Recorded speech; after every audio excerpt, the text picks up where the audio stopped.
Good evening. You're watching the news tonight, your daily roundup of all that has happened across India and the world. I'm Sean Russell, and these are the headlines that we're tracking this evening. Afghanistan and Indian security forces foiled suicide attack on the Indian Consulate in Jalalabad. 4 terrorists killed, at least 6 others injured in the attack.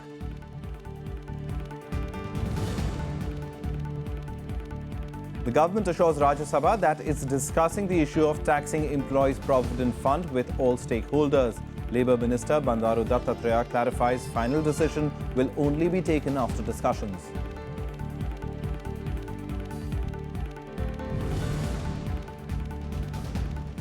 Rajiv Gandhi tears into the NDA's performance during the motion of thanks debate, questions the government on all recent controversies.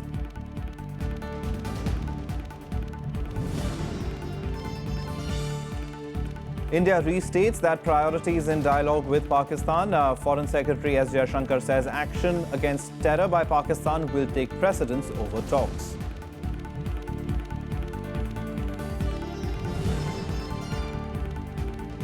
And in Super Tuesday primaries, Donald Trump and Hillary Clinton take a big step towards clinching nominations for the US presidential election. Both win 7 out of the 11 states each.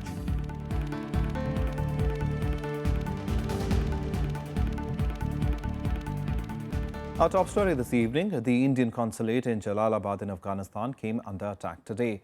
Though no casualties have been reported, at least 6 people are reportedly injured due to heavy explosions that took place right outside the Indian mission. Today's attack comes barely a month after the Indian Consulate in Mazar-e-Sharif was attacked by a group of insurgents. Explosions and gunfire echoed outside the Indian Consulate building in Jalalabad on Wednesday as a group of heavily armed militants attacked the Indian mission. A suicide bomber blew himself up outside the building, triggering chaos in the high security zone. As people fled, at least 4 more attackers tried to enter the consulate compound. They, however, were neutralized by the Afghan forces in time. At least half a dozen people are reported to have been injured in the attack. Those inside the Indian mission are safe, as confirmed by the Ministry of External Affairs. More than a dozen cars parked outside the consulate building were damaged. Doors and windows of buildings near the Indian mission are also reported to have been shattered. No group has claimed responsibility for the attack so far, but the pattern was strikingly similar to the attack on the nearby Pakistani consulate in January. That attack was claimed by the Islamic State terror group, which has a growing presence in Nangarhar, the province of which Jalalabad is the capital. Tough competition going on between Taliban, Al-Qaeda, as well as ISS group, so all of them are working, and the primary target is to disrupt peace and security in Afghanistan, as well as they are also targeting Indian interest in Afghanistan. There is absolutely no doubt in my mind that this attack has been orchestrated by the Pakistani army and the ISI. If you recall, on 2nd of January, Pathankot was attacked, and on the 1st of January, our High Commission in Jalalabad was similarly targeted. After an investigation lasting 2 weeks, this Chief Security Officer of Afghanistan had categorically stated that every single indication points to the role of the Pakistan Army and the ISI. Wednesday's attack is the latest in a series of terror strikes targeting Indian consulates in Afghanistan, the last one being on the Indian mission in Mazar-e-Sharif on the 3rd of January. Bureau Report, Rajya Sabha TV. Now, the government is consulting all stakeholders on the issue of taxing employees' provident fund. The move comes following widespread outcry over the proposal mooted in the union budget. The government has given an assurance that it is discussing the matter on taxing employees' provident fund with all stakeholders. This after there was an outcry against the proposed measure. Replying to a question in Rajya Sabha, Labour Minister Bandaru Dattatreya said there will be a final decision on this only after further discussions. Regarding the EPF taxation, that EPF taxation already I have told him, but the stakeholders, we are under the discussion, sir. The many stakeholders are there, but stakeholders, we are under the discussion. Now I can't reveal many things, but our government is considering all aspects. That much I can say, sir. Regarding other question which he was asking, Besides EPF, the Labour Minister also said that the government was considering the case of contractual and outsourcing workers. contracting workers and also outsourcing workers. This is also very serious matter and we are discussing with all the people. Now we are also going to cover these two sections. One is contract workers and also outsourcing workers. We are going to cover under this act. In the union budget presented on the 29th of February, the finance minister has proposed taxing 60% of the withdrawal from Employees' Provident Fund on contributions to be made after the 1st of April. The government has already hinted at a partial rollback. With inputs from Ravindra Shoran, Bureau Report, Rajya Sabha TV. Now, the upper house today unanimously passed the High Court and Supreme Court judges' salaries and conditions of service amendment bill 2015. The bill deals with benefits given to judges of High Court and Supreme Court and has already been passed by the lower house. Sadanand Gaura, Minister of Law, said that advocates who've been evaluated in the judiciary face problems in terms of benefits. There is certain pensionary problems for the judges who has elevated from the bar to the because the judges who will be elevated from the judiciary, they will get all the pensionary benefits. The advocates who will be elevated at the age of 48, 50, 55. So to get their pensionary benefits, 14 years of service is compulsory under the Act. So under such circumstances, the 10 years service need to be given to them. During the regime of UPA government, the amendment was brought to the Supreme Court judges' pensionary matters are concerned. But unfortunately for High Court judges, it could not be done. So I am bringing this bill to see that they should get the pensionary benefits because it is all the constitutional office, when they retire, there should not be any discrimination while fixing their pensionary. This is retrospective from 1954.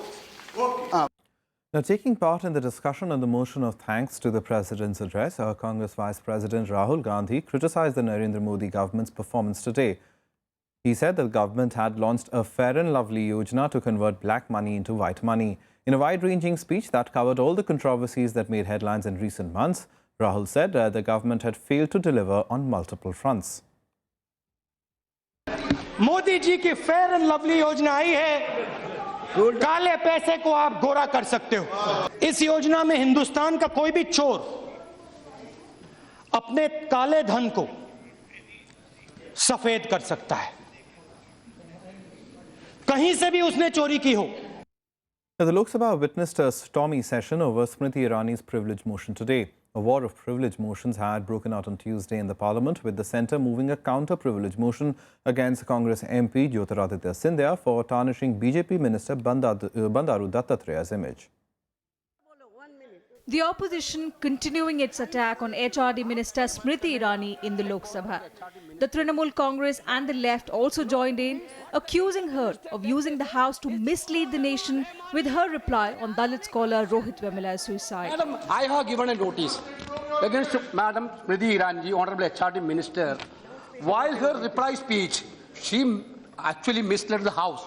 Number one, she told no one allowed a doctor near this child to confirm this death. This has been confronted by the medical officer of Hyderabad University herself. This was number two. The minister had quoted a history textbook taught in Don Bosco School, Matunga, to attack the opposition. Principal of the school claimed that the handbook was discontinued in 2001 itself. The body was used as a political tool. No police was allowed till 6:30. The next, madam, now that is your privilege notice. You are given it. No, madam, just one second. Just in 1 minute, I'll come. Again, you are repeating the same. Madam, the chief medical officer of University of Hyderabad, Mrs. Rajya, has said that Hyderabad University's chief doctor refused Sriti's statement. It's okay now. It's on okay. But the question is, Now you the raise question it, is otherwise fact that remains committee will fact. also go. Untruth remains untruth. Even if it is presented in a highly dramatized form. Yes. What the HRD minister that day said is totally blatant untruth. Blaming the students. And Rohit Vemula के doctor ने examine करके जो report दिया, हमने वो report आपको submit किया है और मंत्री जी कहती है पुलिस और डॉक्टर को अलाउ नहीं किया गया। आप इस सदन को इस्तेमाल करने देंगे पूरे देश को गुमराह करने के लिए? आज मंत्री का ये जिम्मेदारी नहीं है। The HRD minister was not present in the House. Speaker Sumitra Mahajan expressed anguish over the relentless slogan shouting, stating that motions may be important but should not be used to obstruct business in Parliament. The opposition, however, wanted her to allow them to speak on their privilege motion notice against Smriti Irani. फिर भी बात नहीं सुनते हुए आज speaker के खिलाफ आपने नारे लगाए, ठीक है, आप वही चाहते हो, you start. I will not take anybody's name. You decide and start speaking. No, but this is मैं फिर एक बार मेरा दुख प्रकट कर रही हूँ. This is not good. Whatever you have done today, I'm sorry. The Congress and the left have submitted a similar motion in the Rajya Sabha against the HRD minister. The ruling BJP moved multiple privilege motions in the Lok Sabha against Congress Chief Whip Jyotiraditya Scindia on Tuesday for his remarks on Union Minister Bandaru Dattatreya. With inputs from Pranav Goswami, Bureau Report, Rajya Sabha TV. Now, India on Wednesday sent another strong message to Pakistan to act on the terrorists involved in the Pathankot attack. Foreign Secretary S. Jaishankar on Wednesday said action on the 2nd January terror attack will have more significance for the government over India-Pakistan dialogue. Jaishankar was replying to questions during an interactive session at the Raisina Dialogue, a conclave on geoeconomics and geopolitics. In the wake of the Pathankot attack, India restating its priorities in its dialogue with Pakistan. On Wednesday, Foreign Secretary S. Jaishankar said action against terror by Pakistan will take precedence over the talks. In the aftermath of a terrorist attack, if you ask me, so what do you give priority to, a terrorist attack or a diplomatic dialogue? I think the answer should be obvious. Jaishankar said both countries are in touch with each other, at least at the National Security Advisor level. This is in addition to what he called parallel processes at work. Jaishankar also highlighted the difference in approach between the two countries. He said India wanted a much more modern relationship that will need a change in attitude towards many issues, with terrorism being the central focus. When the Pathankot attack happened, then the the governments of India and Pakistan have been in touch, primarily through the NSA, to some extent communications between me and my counterpart. There was also a phone call between Prime Minister Nawaz Sharif and our Prime Minister. After blaming the Pakistani-based Jaish-e-Mohammed group for the Pathankot attack, India is now looking for action against the perpetrators as an important condition in resuming the Indo-Pak Foreign Secretary level talks. India says Jaish-e chief Masood Azhar had masterminded the attack. Bureau Report, Rajya Sabha TV. The JNU Students' Union President Kanhaiya Kumar has been granted 6 months interim bail in the sedition case against him. Kanhaiya is currently lodged in Tihar jail under judicial custody.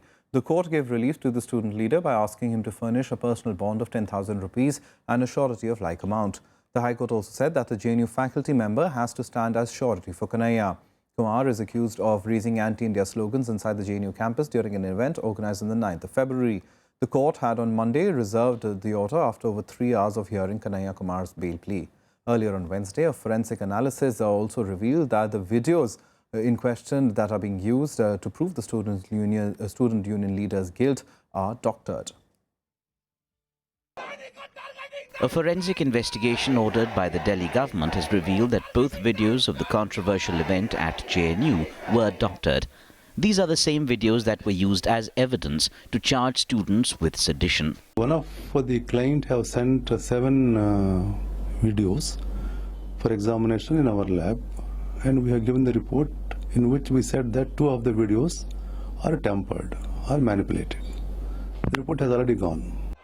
The forensic analysis also found that the doctored videos were sourced from YouTube and Twitter. The inserted clips appear to have been taken from sloganeering on a different day. Several videos of the event held on February 9th have surfaced since the controversy broke out.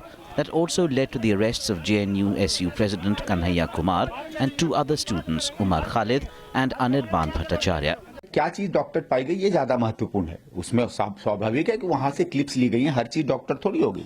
उसमें कौन सी चीजें doctored हैं, जो कथित नारे बताए जा रहे हैं जो राष्ट्र विरोधी हैं, उनके जो वीडियोज हैं वो सारे के सारे डॉक्टर्ड हैं। I think our stand is vindicated. We have been saying since day one, because the so-called event took place on 9th February. Our AISF leader, the JNU Students Union president, was arrested on February 12, and on the basis of whose evidence? It was an evidence given by a private channel, and it got exposed. Meanwhile, academicians, students and JNU supporters from various universities took to the streets of Delhi, marching towards the parliament. They are demanding the release of all 3 JNU students. Bureau Report, Rajya Sabha Television. Time now to take a look at what else is making news around the country and nationwide. The army on Wednesday recovered the body of a porter who died after slipping into a 200-foot deep crevasse in the Siachen Glacier. The porter accidentally fell into the crevasse on the 27th of February. Rescue operations by army teams have been launched immediately.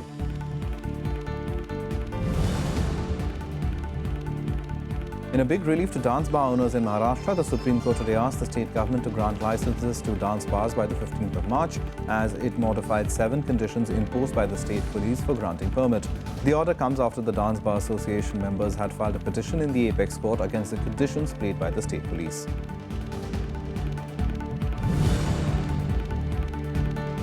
A day after the budget, a 3-day nationwide strike began on Wednesday to protest against the reintroduction of a sales tax on gold after 4 years. The strike could curb gold imports by the world's 2nd biggest consumer and put pressure on global prices. The announcement upset jewelers who say it will hit their business. Time for us to take a really quick break. We'll be right back.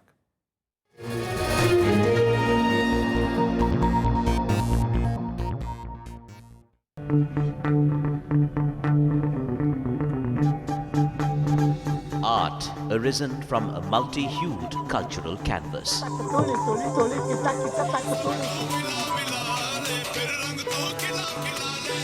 Tradition and cultural fervour dating back centuries.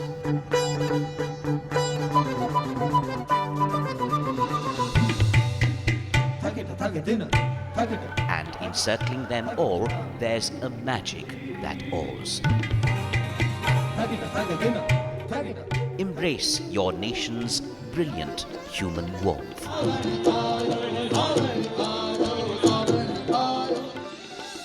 Watch Colours of India, Sundays at 9:30 p.m.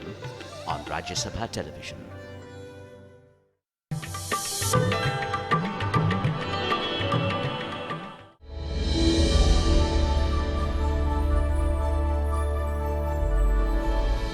Renowned economist Amartya Sen needs no introduction. Recipient of the Nobel Prize for Economics in 1998, Sen has always shown a keen interest in the problems of the underprivileged. He has made immense contributions to the discipline of welfare economics and social choice theory, and his books have been translated into more than 30 languages.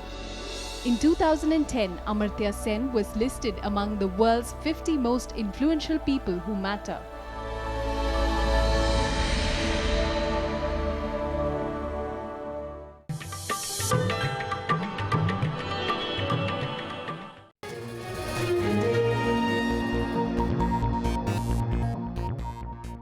Welcome back. You're watching the news tonight. Now, as thousands of migrants are waiting to cross the border from Greece into Macedonia, the United Nations warns that Europe is on the cusp of a largely self-induced humanitarian crisis. The United Nations said the build-up of thousands of migrants and refugees on Greece's northern borders was fast turning into a humanitarian disaster. A UN refugee spokesperson said that Greece had a shortage of water, food and supplies for the migrants. Volunteer aid organizations as well as migrants at the border have echoed similar comments of shortages. Inspections at the Greek-Macedonia border are further delayed and some migrants are also being turned back after authorities made mistakes on their identity documents. We are waiting here for 9 days, and in the end they say you're not allowed to enter to Macedonia for just silly mistakes and silly, which is not our problem. We didn't make the paper. This is not our mistake, right? Now, Donald Trump and Hillary Clinton took a big leap forward towards clinching their party's nomination for the US presidential election, soundly defeating rivals in a slew of primaries on Tuesday. Trump weathered a barrage of attacks from fellow Republicans to win in 7 states, while Clinton has also raked up 7 wins.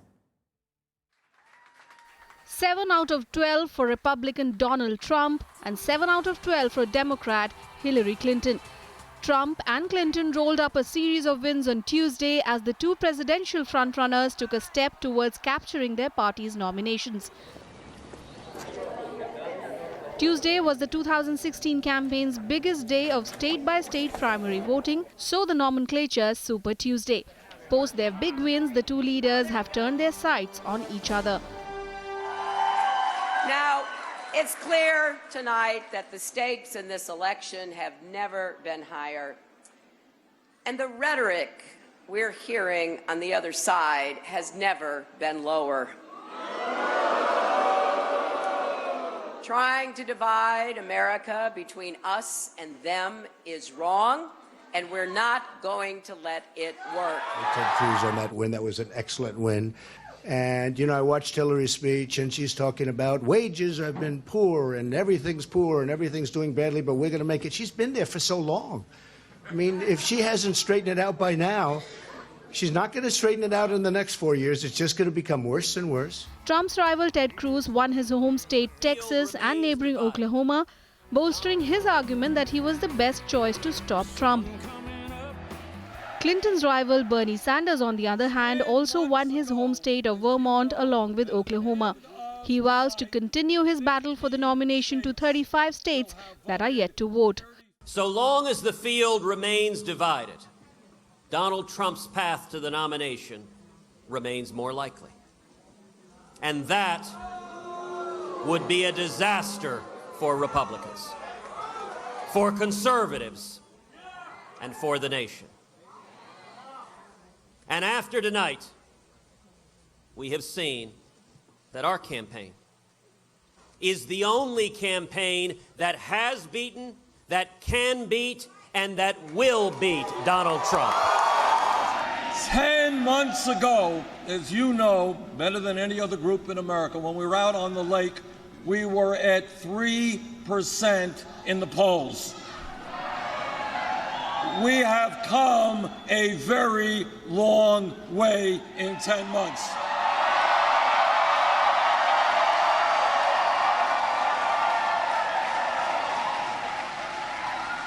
At the end of tonight, 15 states will have voted, 35 states remain.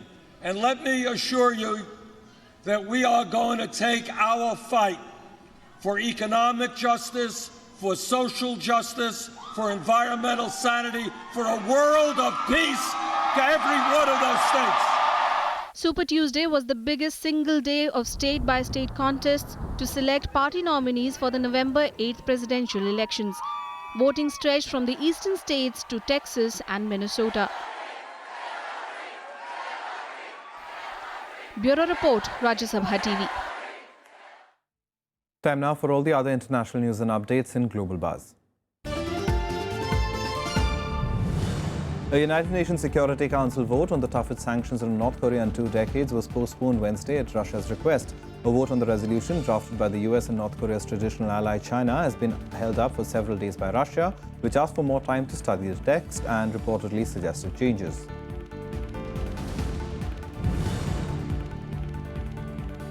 Israeli forces mounted a rescue mission into a Palestinian village amid gun battles after 2 soldiers entered the area due to apparent error on satellite navigation app. The clashes in the refugee camp outside Jerusalem left at least 1 Palestinian dead and 10 injured. At least 10 Israeli soldiers were also wounded during the hour-long operation.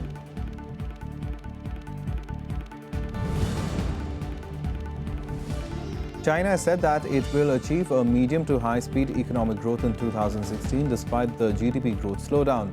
The country is exploring next step solutions to its development and impact on the world. The IMF in January projected the world economy to grow by 3.4% in 2016, but has now said it could downgrade.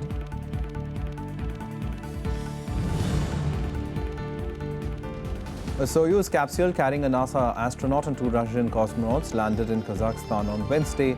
They had been aboard the International Space Station for 340 days. They have been the subjects for dozens of medical experiments and science studies designed to learn more about how weightlessness and the high radiation environment of the space impact the human body. Their flight was also set a record for the space station and the longest US space mission.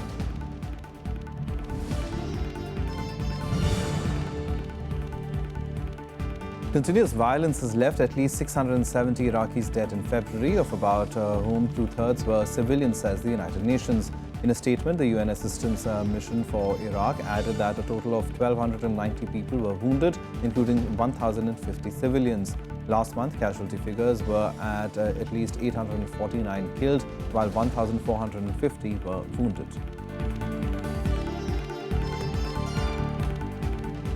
Well, that's the news tonight. Good night.